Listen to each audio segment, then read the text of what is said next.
What's up, guys? It's your boy Dre, with just a little bit more gray, coming to you with another Final Fantasy XIV video. Now, this one's going to be about my Endwalker prep that I'm basically doing last minute. But what you're going to want to look at is the challenge log, and you're going to use this to get your new classes, the Reaper, the Sage, from 70 to 71. That way you'll be able to enter Bozja so that you can level. Unless you've got a pre-made group ready to run dungeons, Bozja is going to be the fastest way for you to level up on server up. Now, what I've done is I've pre-farmed some of these challenges. Now, if I can queue into a duty on server up, I'll be able to get these rewards. And this is quite a lot of XP. I also did the player commendation one, which is also a lot of XP. And what you can do is you can also do the fates. So you'll do this up to 4 progress, and then you'll just wait. And this is also a significant amount of EXP. We can actually just take a look at that. If I go to my Bard, which is level 70, then go to my challenge log, you can see the XP that you can get from these challenges. Same thing with the fates. Now, I have seen on server up for Shadowbringers, what ended up happening was we had a lot of new players and things like that. So what happened is the duty finder basically broke.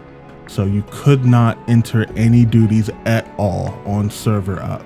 So what people were doing were they were farming fates in order to level up, which could happen this time, though they had said that they've taken measures to try and minimize congestion.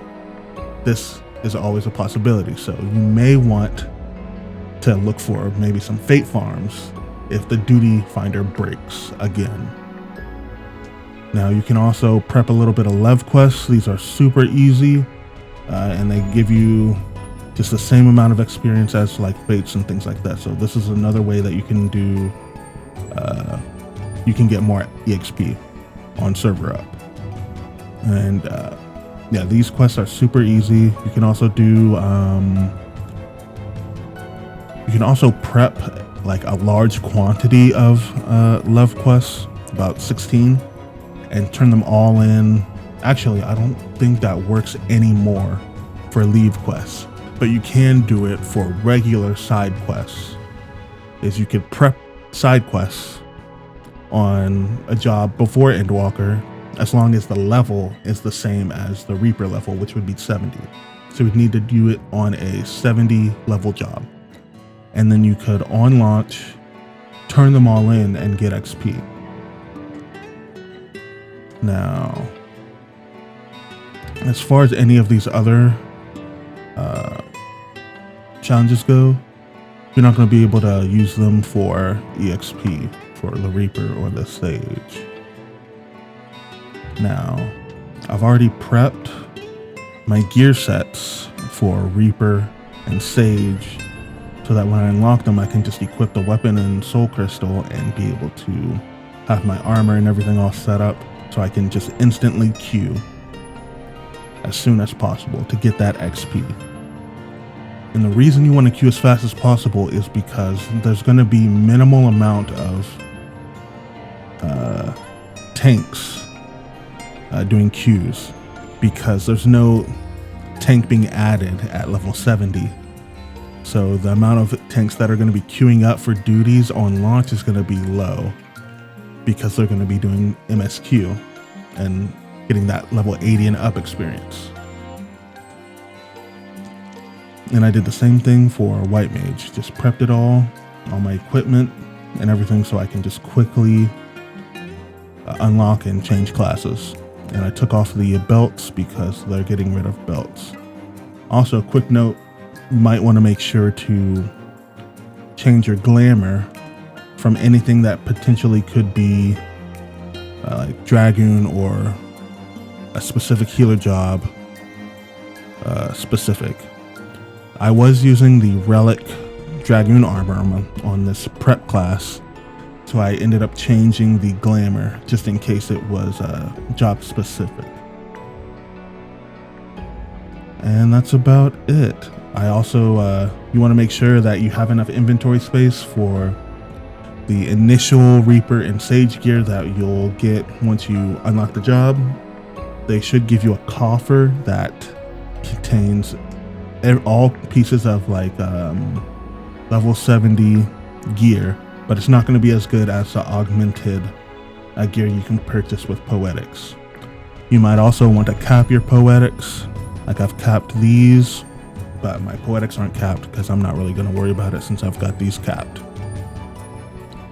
You might also want to use up your cracked crystals in order to get materia, so that on server launch you can head over to Mutamix over here at the bonfire and try and transmute your materia into grade 9s to try and make a little bit of extra cash on server up.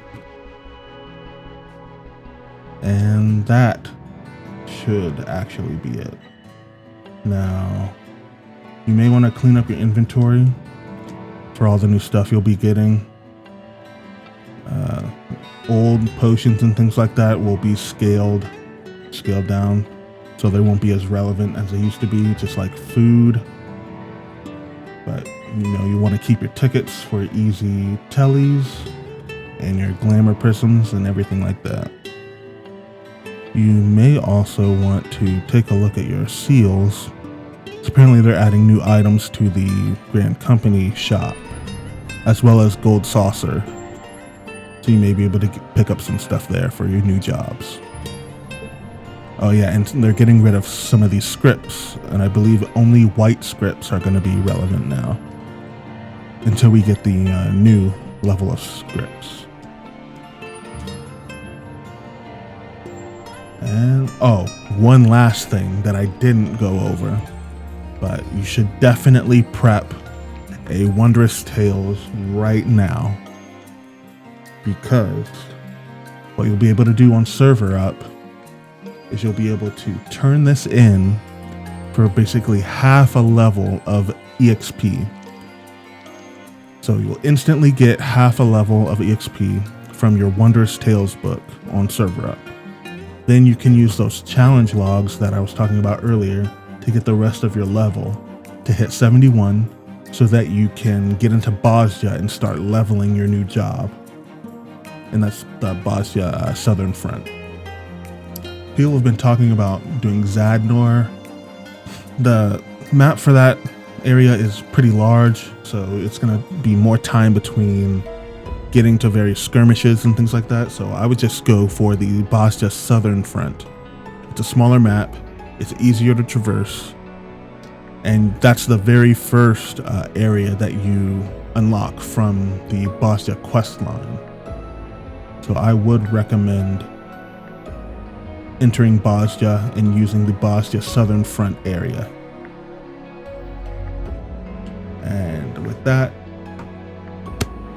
should be it. We've talked about Wondrous Tales, the challenge log, how to get from 70 to 71 really quick, what area you should log out in, potential ways to make money for server up. All in all, it should be a smooth-ish launch. So, I mean, Square says what they always say, that they're taking precautions for congestion, but you just have to do things to sort of like mitigate it yourself, like not logging out in high traffic areas. You could log out in an inn, which is a instance area, so you shouldn't have any problem logging in at all. The problem then is getting into the area that you want to get in, because if you log out in the instance, then you have to exit the instance. You've got to telly to whatever area you're trying to go to. If it's full, you're not going to be able to teleport. Then you'll just have to come and do this. You'll have to come to this side area, the adjacent area, and try what I'm doing already. So you may just want to log out in the adjacent area in the first place. So, just do whatever feels right to you. I'm trying to get in as quick as possible, get out as quick as possible, get queued up as quick as possible, and then get these grade 9s to make some money as quick as possible. Potential other money makers, if you're a crafter, you could craft the, I believe they should add crafted sets for 70 to 80 for the new jobs. So like, not the armor, because that's already out, but the weapons. You could also try and craft the primal weapons for the new jobs if they end up adding those. There's just various things you can take advantage of on new server launches and new patches. But with all of that, I'm out.